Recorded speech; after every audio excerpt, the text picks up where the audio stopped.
A community discussion recently took place on the campaign 31 years ago to incorporate Boston's predominantly black neighborhoods as an independent city to be named Mandela.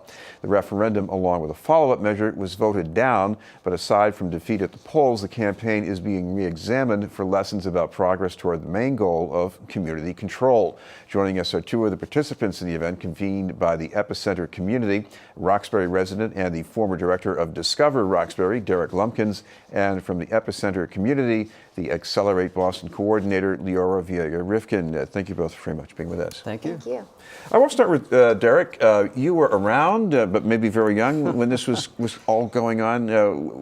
What do you think is the most important thing from this? So I was around. I was 12 years old when this first came up.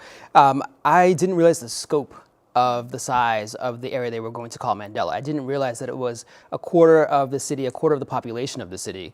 And I think that's very significant that such a large piece of a major American city would have been separated out from the actual body of the main city. But I thought it was just very important for people to know about the politics and the reason behind it, because it was really about self-determination and really being able to advocate for oneself and for one's community. Leora, what about you? You're more of a newcomer, relatively at least. What did you find significant about this campaign? Well, I thought it was interesting that both Curtis Davis and Andrew Jones, who were the co-founders of the movement, actually were both outsiders. So they weren't born in Boston, but they definitely saw the potential and worked with leaders like Mel King, Gloria Fox, to begin to get this movement established in Boston. And I thought that the way that they organized, Curtis during the event had gone over with us all of their thoughtfulness that they've put in, probably the song that everybody's heard, Mandela, Massachusetts is the place to be, really using it as a way to infuse art and social change. And I just had no idea this history, and to see now, 31 years later, what they foresaw then is actually happening. That was the biggest moment for me, is just how much information they had back then. Derek, I know there was a recent history published on this campaign. Part of the spirit here was black nationalism, but the push for community control. This was not just the black community. I mean, there were many other communities in Boston with some of the same feeling too. There were. So there were people from the Asian community and from different ethnic white communities as well who were involved with this. Latinos were also involved in some of this movement as well. Black nationalism was part of it. I think that, was sort of the fountain that came from the 1960s. But having fast forward to the, 20 years into the 1980s, I really think it was a slightly different movement. It wasn't just about black nationalism, but it was also about really economic control, economic vitality, because this was also after a point of time when the Southwest Corridor highway was supposed to have been built, and that land was all empty. So you had lots of empty parcels in Roxbury that people felt needed to be developed. RCC hadn't even been built at that point yet. The Orange Line hadn't been built at that point yet. So there was just a lot of economic disinvestment and neglect that had been happening to these neighborhoods, and people were just, after a generation or two, were just tired of it and wanted to really do something to change that and change the way they lived. I know at the time this campaign was going on, there were a lot of articles in the mainstream media about the possible drawbacks, the financial hurdles. But talk about some of the potentials here. I guess if you control the schools, the police department, the zoning decisions, that's important, isn't it? Yeah, so Curtis had actually talked about this during our event on the 14th, and he talked about how, a lot of people were urging them to, look at the debt that they would incur with now owning their own municipality. But he was saying it's better to fight with something than to have nothing. And I think to your point, Chris, is like, imagine a community where the residents and all of the leaders, like Mel King, could have potentially been the mayor of this new Mandela, Massachusetts. So imagine what our police departments would have looked like, what our schools would have looked like, hospitals, that there really would have been a whole possibility for our community that is currently being displaced today. This is BNN News, and we're talking with Roxbury resident Derek Lumpkins and Leora Viega Rifkin from the Epicenter Community. Derek, if you look back in this campaign and what happened after it, did you think it accomplished anything? I do. I think it gave birth to a new generation of individuals in Roxbury, Dorchester, Mattapan who really said, there are different possibilities than the paths we've been on now. We don't have to wait for City Hall to say this is the way we need to move forward.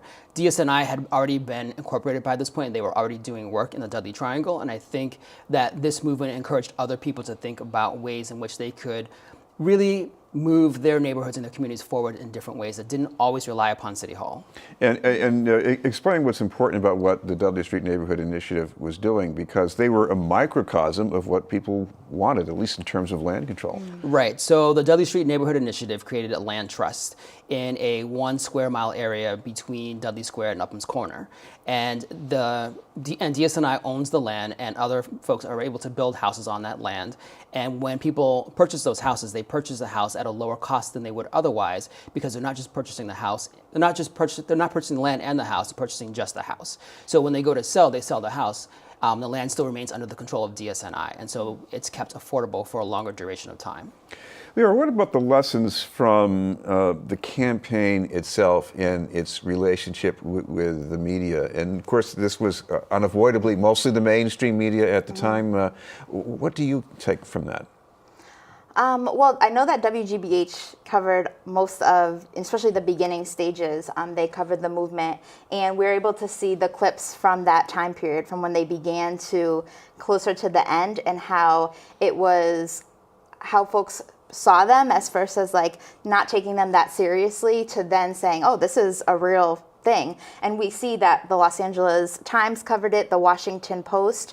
So I think it had an interesting relationship with the media, given that, Andrew Jones, who was the co-founder, one of the co-founders, he was a producer. So his view on media was really a way that they got some traction, like how they created the campaign, the propaganda for the campaign for it to be successful. But yeah, so they ended up having, I think, a way to infuse art and social change into the conversation that maybe, there was no social media then. They really were able to create their own identity and their own image, which was a huge part of the success of it. Derek, at the time, even the leadership in the Black community was divided around this proposal. Do you think it lost because of its merits, because the leadership wasn't really fully around it, or even just the outside coverage? It's probably a combination of all of those. I think that doing something as radical as breaking a quarter of a city off and creating a whole new city creates some level of fear. People are afraid of that. They're afraid of, well, who will our new leadership be? What will our finances be? How will things come together? How will things work? There was a lot of fear around that. And so if a greater degree of leadership wasn't behind it, I can see why more people wouldn't have voted for it.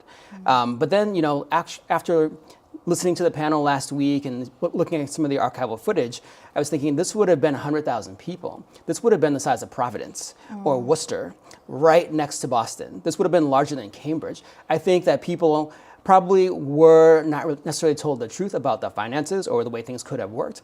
I don't think there was necessarily enough opportunity to really dive into how things could have worked at a much deeper level.